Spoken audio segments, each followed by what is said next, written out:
Hey guys, welcome back to my YouTube channel. तो आज हम पोथ सीरीज को फिर से कंटिन्यू करने जा रहे हैं। अगर आपने प्रीवियस चैप्टर्स के एक्सप्लेनेशन नहीं देखे तो आप देख सकते हो, प्लेलिस्ट में अवेलेबल है और प्लेलिस्ट का लिंक डिस्क्रिप्शन में भी, तो आप डायरेक्ट वहां पे क्लिक करके देख सकते हो। तो जैसे कि हमने प्रीवियस चैप्टर में देखा था, असैसिन को 26 लाख पॉइंट मिलते हैं, डीमन हराना। जीनियान को 32 लाख मिलते हैं, डीमन की हालत खराब होती है। मोंग को 39 लाख मिलते हैं, डीमन मारी गया होता अंदर से। तो वीडियो कंटिन्यू करने से पहले मैं शाउट आउट देना चाहता हूँ दोस्त को, वेल नाम ही ये रखा है, thanks for buying the membership. तो एपिसोड नंबर 292 की स्टार्टिंग होती है। यूजिंग मोंग की तरफ देख के सोच रहा होता है कि ये जो पावर है तो कुछ ज्यादा वियर्ड है। जो मेथड है मायरेट बुद्धा सेंट डोमेन के, वो तो काफी ज्यादा अलग और अमेजिंग है। तब जीनियान उसके कंधे पे हाथ रखती है और बोलती है, ल्यू टानजिंग अब तुम्हारी टर्न है। लुजिंग आगे की तरफ देखता है और स्टोन की तरफ जाता है। लुजिंग उसे नॉर्मली पंच मारता है पर उसे वेल तब कुछ नहीं हुआ होता। मार्शल आर्टिस्ट बोल रहे थे ये तो ऑर्डिनरी पंच था, ये तो इसने सेम ऐसे किया जैसे इसे मतलब ड्रीम पॉइंट चाहिए नहीं। सीरियसली ये ऐसे क्यों कर रहा है? लुजिंग के पंच से कुछ इफेक्ट नहीं पड़ रहा होता तो जो डीमन होता है वो हंसता है और बोलता है कि मैंने सोचा कि मैं ही अनलकी था कि मुझे सबसे ज्यादा कम पॉइंट्स मिलेंगे, पर इस इंसान को तो कुछ भी नहीं मिला। वो बड़ी जोर से हंस रहा होता है। लुजिंग के उस पंच से वो जो पूरा स्टोन होता है वो डिस्ट्रॉय हो जाता है, उसके वेल पीसेस हो जाते हैं। बहुत सारे ड्रीम पॉइंट्स निकलते हैं। जीनियान सोच रही होती है ये तो इतने ड्रीम पॉइंट्स जितने हम सभी को मिले हैं, अगर उनको हम साथ में भी करें उससे भी ज्यादा। इसने सिंपल एक स्ट्रेट पंच से इतना ज्यादा अचीव कर लिया है, तो इसका मतलब इसकी बॉडी कुछ ज्यादा टफ है। लुजिंग उन सभी ड्रीम पॉइंट्स को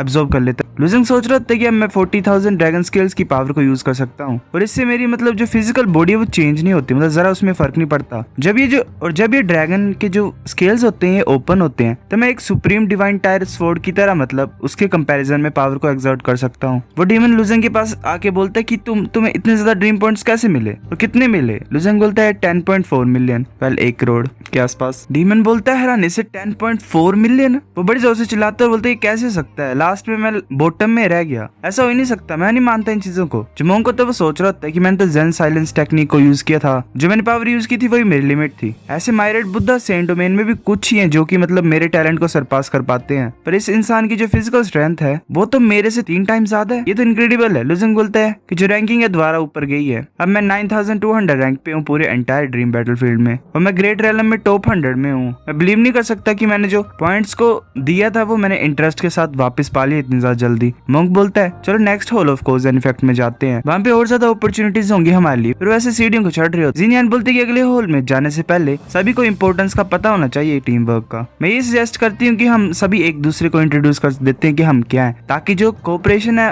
वो ज्यादा आसान हो जाए। मैं पहले जाती हूँ, मेरा नाम जीनियान है। मोंक बोलता है कि मेरा नाम जिनहा है। डेविन बोलता है कि मेरा नाम कांग हो है। असैसिन बोलती है मेरा नाम एनसी है। लुजिंग बोलते मेरा नाम लू टानजिंग है। वो जो बोवली डीमनाइट बोलते है कि मेरा नाम हुआनलिंग है। वो ह्यूमन स्पोर्ट्स पेट वाला मार्शल आर्टिस्ट बोलता है कि मेरा नाम जान फेंग है और एक और ह्यूमन मार्शल आर्टिस्ट होता है उसका नाम होता है ली चेंगियान। जीनियान बोलती है कि सभी यहाँ पे जो भी है वो ऑनेस्ट है, पर ये जो ल्यू टानजिंग है ये अपना दूसरा नाम यूज कर रहा है, ये अपना रियल नाम यूज नहीं कर रहा है। लुजिंग हंसते हुए बोलते हैं कि मुझे माफ कर दो, मैं अपने असली नाम को यहाँ पे रिवील नहीं कर सकता हूँ किसी स्पेसिफिक रीजन की वजह से। वो सोच रहा होता है कि अगर उन्हें पता लग जाए कि मैंने इतने ज्यादा हेवनली वेनेट्रेट्स को मारा और सभी मेरे खिलाफ हैं तो पता नहीं किस तरह का रिएक्शन ये दिखाएंगे। मोंक सोच रहा होता है क्या ये इंसान कुछ सच्ची मुझे छुपा रहा है। वो फिर आगे की तरफ जाते हैं। अगले hall of cause and effect में वो आगे की तरफ देख रहे होते हैं। असैसिन बोलती है कि third hall of cause and effect पास में कितना ज्यादा डिफिकल्ट था। जीनियान बोलती है कि वेल मैं श्योरली नहीं बोल सकती हूँ। 5 hall of cause and effect होते हैं नीचे से ऊपर तक माउंटेन में। जब मैं लास्ट टाइम यहाँ पे आई थी तो तब 2 सुप्रीम टैलेंट थे हमारी टीम में। हम पहले हॉल से तो पास हो गए थे आसानी से, फिर 3 लोग सेकंड हॉल में मारे गए और थर्ड हॉल में 4 लोग मारे गए और फोर्थ हॉल में मैं मर गई। डीमन बोलता है कि इतना ज्यादा डरावना तो हमें ध्यान देना ही पड़ेगा। जीनियान बोलते तुम्हें नर्वस होने की कोई जरूरत नहीं है, अगर हम साथ में काम करेंगे तो हम इस हॉल को पास कर सकते हैं। जीनियान सोच रही होती है कि एक्चुअली मैं बोलना नहीं चाहती हूँ, मेरी हिम्मत नहीं है, पर जब मैं गई थी hall of cause and effect से तो जो 2 सुप्रीम टैलेंट थे उन्होंने मना कर दिया साथ में काम करने के लिए। इसकी वजह से हमारे बीच में बड़ी फाइट ही नहीं हुई, पर हम सब हार भी गए, वरना हम आसानी से जीत जाते और पास हो जाते। मैं ये होप करती हूँ कि इस बार सभी साथ में काम करेंगे और कोऑपरेट करेंगे एक टीम की तरह। लुजिंग बोलता है ये सही है, ज्यादा ड्रीम पॉइंट्स को पाने के लिए हमें साथ में कोऑपरेट करना पड़ेगा, वरना हम आगे नहीं जा पाएंगे। अगर हम कोऑपरेट करेंगे तो हम टॉप 1000 में भी पहुंच पाएंगे इस टाइम। चलो आगे बढ़ते हैं। वो आगे जाके हैरान होते हैं क्योंकि वेल एक क्लिफ टाइप होती है, नीचे पानी टाइप होता है। जीनियान बोलती है ये तो एक डीप ट्रेंच है नीचे। मोंक बोलता है ये इतना भी मुश्किल नहीं है जंप करना, पर जो अदर साइड है रिवर की वो काफी ज्यादा डार्क है और हमें पता नहीं कि वहाँ पे क्या है, तो ये ज्यादा अच्छा होगा अगर हम ऐसे जल्दबाजी में एक्शन ना ले। लुजिंग भी हैरान होता है। वो बोलता है कि वहाँ पे वेल कुछ है, वहाँ पे साइड में उनके एक स्लैब्स टाइप होती हैं। लुजिंग जाता है उसके पास और वो सभी देख रहे होते हैं। वहाँ पे एक हुक और रोप टाइप होती है। लुजिंग बोलता है क्यों, मतलब ये क्या है यहाँ पे, इतने ज्यादा हुक्स क्यों है यहाँ पे? डेविन बोलते हैं कि ऐसा लग रहा है कि इन सभी जो स्टील्स टाइप है, जो स्लैब्स टाइप है, इनमें हुक है। लुजिंग हैरान होता है, फिर सोच रहा होता है कि जो नंबर ऑफ हुक्स है वो सेम है जितने पीपल एंटर हुए हैं हॉल में। ये पॉसिबल पॉसिबल है क्या? फिर लुजेंग वेल उसे तोड़ देता है। जीनियान भी कुछ अंडरस्टैंड करते हुए बोलते हैं मुझे समझ आया। ये हम बोल सकते हैं कि जितनी भी चीजें यहाँ पे इस होल में उसे हेवनली डाउ प्रोटेक्ट करता है और वो इतनी ज्यादा आसानी से डिस्ट्रॉय नहीं हो सकती। ये हुक मेरे को लगता है कि हमारे लिए है। जो मर गए वॉरियर्स उनके अलावा हम एक हुक को ले सकते हैं। असैसिन बोलते अगर ऐसी बात है तो मैं भी करती हूँ। फिर वो तोड़ती है और अपने हुक को ले लेती है। ऐसे डीमन मोंक और जीनियान भी अपने अपने हुक को ले लेते हैं। डीमन बोलता है तो अब हम नेक्स्ट क्या करें? लुजेंग बोलता है रुको। लुजेंग अपनी आइज को एक्टिवेट कर लेता है। फिर वो आगे की तरफ देखता है, उसे एक इंसान दिखाई देता है दूसरी साइड। लुजेंग बोलता है ऐसा लग रहा है कि कोई है दूसरी साइड, मैंने ध्यान से नहीं देखा केयरफुली, तो मैं अब ध्यान से मतलब ऑब्जर्व करता हूँ। जीनियान बोलती है वो क्या चीज है? लुजेंग घूर रहा होता है ध्यान से, तब एक लाइट टाइप आती है। वेल दूसरी साइड से एक हुक आ रहा होता है। लुजेंग बोलता है पीछे हट जाओ। वो जो हुक होता है वो एक मार्शल आर्टिस्ट को पकड़ लेता है। वो वेल आगे की तरफ उठ जाता है और चलाते हुए। जीनियान बोलती है अभी वेल क्या हुआ? वो जो इंसान तो वैसे उड़ते उड़ते चला रहा होता है, वेल ड्रीम पॉइंट्स में कन्वर्ट हो जाता है और गायब हो जाता है। वो सभी हैरान होते हैं। जीनियान बोलती है इसके जो ड्रीम पॉइंट्स अब्सॉर्ब हो गए ये तो इम्पॉसिबल है। क्या कोई ऑब्जेक्ट है hole of cause and effect में जो ड्रीम पॉइंट्स को अब्सॉर्ब कर पाता है? जो वो वाली मार्शल आर्टिस्ट होती है वो बोलती नहीं, ड्रीम बैटलफील्ड में सिर्फ वॉरियर्स ही अब्सॉर्ब कर सकते हैं ड्रीम पॉइंट्स को। सिर्फ एक ही पॉसिबिलिटी हो सकती है कि दूसरी साइड में भी वॉरियर्स हैं। असैसिन बोलती है कि हर time hole of cause and effect जब ओपन होता है तो ये 10 पीपल्स को अकोमोडेट कर सकता है, तो दूसरी साइड में क्यों वॉरियर्स हैं? लुजेंग बोलता है सर पीछे हो जाओ, पहले हम ध्यान तो देते हैं भी क्या चल। मोंक बोलते हैं कि हाँ ये सही है, दूसरी साइड में कम्प्लीटली डार्क है क्योंकि किसी ने वहां पे लॉ ऑफ डार्कनेस को यूज किया हुआ है। जो दूसरी पार्टी वो ऑलरेडी प्रिपेयर है। लुजेंग बोलता है ये जो हुक हमें भी दिए मेरे को लगता है कि हम भी इसे यूज कर सकते हैं। अगर दूसरे लोग वहाँ पे जो प्रेजेंट है वो हुक को यूज कर सकते हैं तो हम भी किसी को हुक कर सकते हैं दूसरी साइड वालों को। लुजेंग अपनी आइज को यूज करके हुक को आगे की तरफ फेंकता है। उसका हुक आगे की तरफ जा रहा होता है, फिर वो किसी चीज से टकराता है और वापस आ जाता है। लुजेंग बोलता है क्या एम्प्टी हुक? लुजेंग उसे अपने हाथ में पकड़ लेता है। तभी एक हुक आता है दूसरी साइड से और वो उस एरो वाली मार्शल आर्टिस्ट को पकड़ लेता है। वो जो मार्शल आर्टिस्ट होती है वो उड़ के जा रही होती है। फिर लुजेंग अपने हुक को भी फेंकता है और उस बो वाली डीमोनाइट को पकड़ लेता है और पीछे की तरफ खींच देता है। वो बच जाती है। वो बोलती शुक्रिया। जीनियान बोलती है वेल ये तो मरते मरते बची। डीमन बोलता है कि वो बदतमीज से दूसरी साइड के लोग डार्क में छुपे हुए हैं, हम कैसे से तोड़ेंगे? ये तो जरा भी फेयर नहीं है। फिर वो जो बो वाली मार्शल आर्टिस्ट होती है वो बोलती है कि मैंने देखा था जब मैं मिड ईयर में थी, हाँ दूसरी साइड है मार्शल आर्ट। फिर वो अपनी बो को यूज करते हुए फ्लेम एरो को क्रिएट करती है,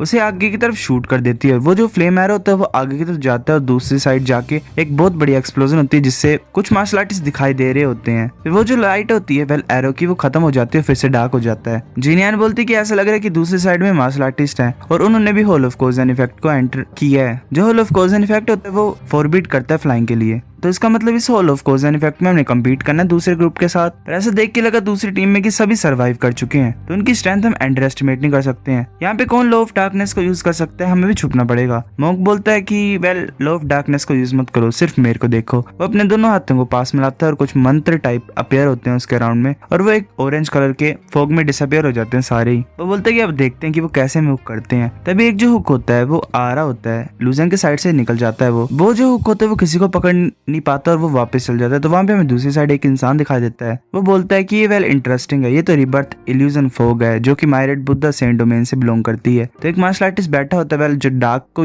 कंट्रोल कर रहा होता है। वो बोलता है तो क्या हुआ? वो मेरे एब्सोल्यूट डार्कनेस को नहीं तोड़ पाएंगे। ज्यादा से ज्यादा यही होगा कि कोई भी एक दूसरे को हुक नहीं कर पाएगा। वो डीम बोलता है ये यूजलेस है अगर तुम ब्रेक नहीं कर पाओगे। हमें दूसरी साइड के लोगों से डर है क्या? उन्हें जल्दी से मार देते हैं। ऊपर से यहाँ पे इतना ज्यादा डार्क है मैं कुछ नहीं देख पा रहा हूँ। ये hole of cause and effect मेरे को लगता है कि दूसरे जो ऑपोजिट फाइटर्स है उन्हें डिस्ट्रॉय करने वाला है। वो जो लॉ ऑफ डार्कनेस वाला मार्शल आर्टिस्ट बोलता है कि मैंने लॉ ऑफ डार्कनेस को सभी को प्रोटेक्ट करने के लिए यहाँ पे लगाया हुआ है और तुम ऐसा बोल रहे हो। वो डीमन बोलता है कि मुझे तुम्हारी प्रोटेक्शन की कोई जरूरत नहीं है, मैं यहाँ पे खड़ा रहता हूँ और देखता हूँ कौन मुझे हुक करेगा। वो मार्शल आर्टिस्ट बोलता है तुम। वो जो पहले वाला मार्शल आर्टिस्ट होता है वो बोलता है अगर ऐसी बात है तो तुम लॉ ऑफ डार्कनेस को डामैंग के अराउंड से रिमूव कर सकते हो। वो मार्शल आर्टिस्ट बोलता है ब्रदर डुगू तुम सच्ची मुझे चाहते हो मैं रिमूव कर दूं? डुगू बोलता है ऑफ कोर्स मेरे पास अपना प्लान है। फिर हमें लुजेंग वाली साइड दिखाई देती है। डीमन बोल रहा होता है ये अब हमें हुक नहीं कर पा रहे हैं तो हम सेम मतलब सिचुएशन में है जैसे वो है। मोंक बोलता है वेल वो तो प्रॉब्लम है। जीनियान बोलते देखो दूसरी साइड। लुजेंग आगे की तरफ देखता है तो वेल लॉ ऑफ डार्कनेस उस डीमन से हट जाता है। वो डीमन शो हो रहा होता है और स्माइल कर रहा होता है। मोंक बोलता है क्या ये इंटेंशनली ऐसा कर रहे हैं? जीनियान बोलती है कि वेल मेरे को लगता है किसी तरह की ट्रिक्स को यूज कर रहे हैं। लुजेंग सोच रहा होता है कि क्या करना चाहते हैं एक पर्सन को ऐसे शो करा के।